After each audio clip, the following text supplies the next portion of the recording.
Dead meme. Hey everyone, we're back to play a bit of Valheim. Rolled a brand new character, just for the fun of it. And I've hit the Bronze Age. So one thing you'll probably remember is how difficult it is to get a great deal of metal available to smelt and create your crafting stations. So basically, without exploring dungeons, you're not going to be able to craft these items. You need Smelting cores, right? This guy, not that guy, this one. It's a Smelting core. You'll find them in dungeons throughout the map. They only spawn in the Darkwood. So I've marked a few of them, and as I clear out a dungeon, after I mark it, I click it, so I know these two I need to come and check out again. So you'll need a bunch of stones and some Smelting cores, and you'll be able to make the two crafting stations that are outside. So this is the one you definitely need. So if we open up our crafting window, you definitely need this smelter. So you'll need at least 5 Smelting cores to make any sort of metal. But something to keep in mind, as you can see, I've got charcoal in my cooking station.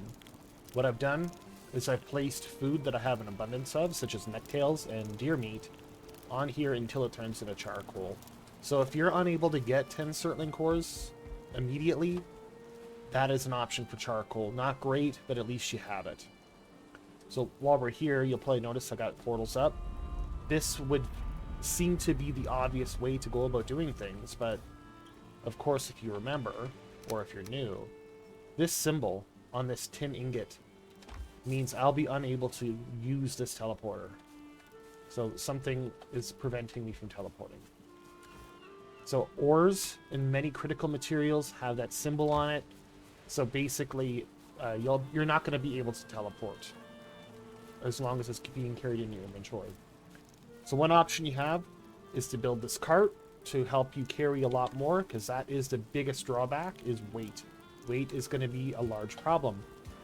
So you're going to need to get at least enough metal to make this forge to make bronze nails. So you're going to need 4 copper plus 1 bronze ingot. You'll be able to create this cart. And let's find it in the list here. Yeah, 10 bronze nails, you get 20, and some wood. The upside to this thing is it can be repaired as well, as long as you have a crafting station nearby. So, I'm going to assume that you can figure out how to combine some metal together to make some bronze. It's relatively simple.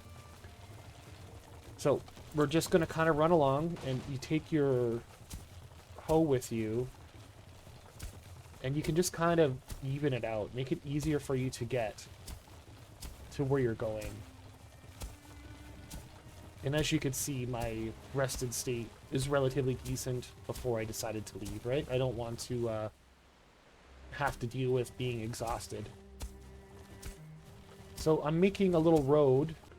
Alright, so as you can see, I've got a little structure going on out here, and there's a ton of material on the floor. Because, funny enough, I got raided, because having enough base structures can cause a raid to occur outside of your normal home.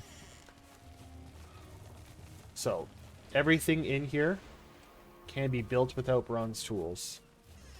The core wood, the campfire, the little shelter, and, of course, a workbench in which to repair. Because you'll be able to stay here much longer using this method. So I've built a little shelter, a little core wood seat, some ventilation for this fire, and if you look on the top right, I've got a comfort of 4. I'm sheltered, so I could stay out here well rested without having to run back and forth. So what is really interesting, though, is what we've gotten up to here. Campfire will keep some of the greylings away while you're mining, because they are obnoxious. And yes, I'm using the antler pick. And the main reason for that is because you could repair it at a crafting station that doesn't require metal to construct. So yeah, it's not as effective. You don't get, like, there's rumors that you don't get as much ore when you do it this way. But, you know, I'm not 100% sure.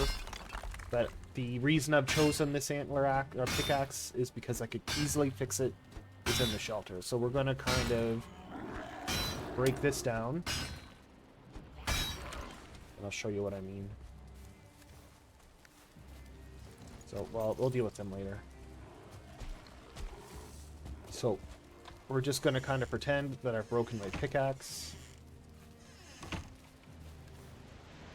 And we'll repair it up. And look at my weight. It's mostly stones. But we'll do that. So, it kind of looks like it's all gone, except for like a little shred of it up there. That's something to keep in mind. You should always just kind of dig around a little bit, because typically there's more ore underground. And this is especially true with silver. I'm pretty sure all of silver is underground unless the spawn doesn't go really well. So if I do this, there we go. There's some more copper. If I wanted to return with these 30 pieces of copper, it's pretty much impossible without doing it in 2 trips. That's the major advantage of this cart. So you don't need to bring wood with you, of course. The core wood is not too bad an idea to pick up. So unfortunately, a lot of things look like copper. So as you can see, these 2 stones look very similar, but just step on them and point your cursor. It'll tell you it's a copper deposit. So this is the prime kind of place to look for tin. As you can see, there's like a little river here. Anywhere where there seems to be a little bit of water running, you'll be able to find some tin. And tin is not as dumb as the copper deposits. You don't get a whole bunch of rock when you mine them. But as you can see, more tin, more tin. I'd mine them, but I forgot to repair my pick before I left the additional important resources to get from the dark wood while you're here is you want to cut down pine trees to get core lumber. And you can do this with a stone axe. So this actually doesn't require the bronze axe, which I'm using. But as you can see, the bronze axe makes much shorter work of the of the trees.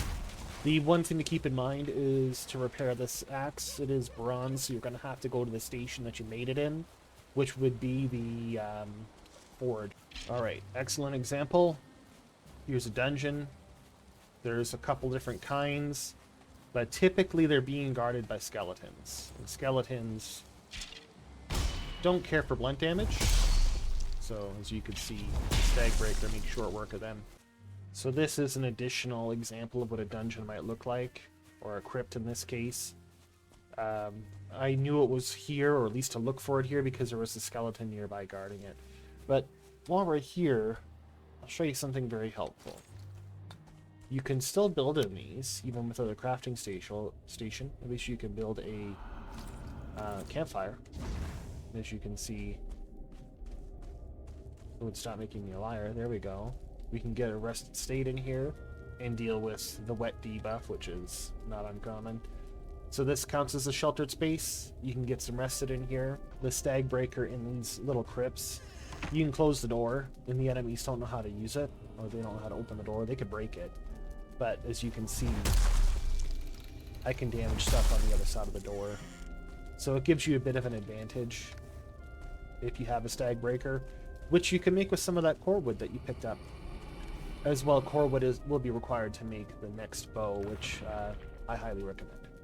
So you might be wondering why I bothered to carry so much wood home. For the most part, I make my charcoal using the charcoal kiln, and it's pretty much 2 to 1. You need 2 units of coal to smelt down 1 unit of ore. Alright, so this is a charcoal kiln, and this is the forge. You could build these with your hammer. All you need is this crafting station. The Smelting cores from the dungeon is where that bottleneck's going to occur. So once you pop these guys down, you'll need to put wood from the charcoal kiln. You can hold 25 of them. Basically, it just consumes the wood, turns it into coal eventually. So this is our coal, and let's find a little bit of metal to throw in. So one side accepts items that can be smelted. The other side accepts the coal. This is automated. You don't need to do anything. It's just a matter of waiting. Alright, and those are some tips to help you with dark wood, primarily mining there and extracting some of the resources. So as you can see, with the help of that cart, It's not very hard to get a great deal of metals home. And if this was helpful, if you want to leave a like or give me a sub, or maybe throw in some stuff that I probably should mention, like I know you could use trolls to mine for you if you don't have a pickaxe, kind of deal. But thanks again for showing up. See you all again real soon.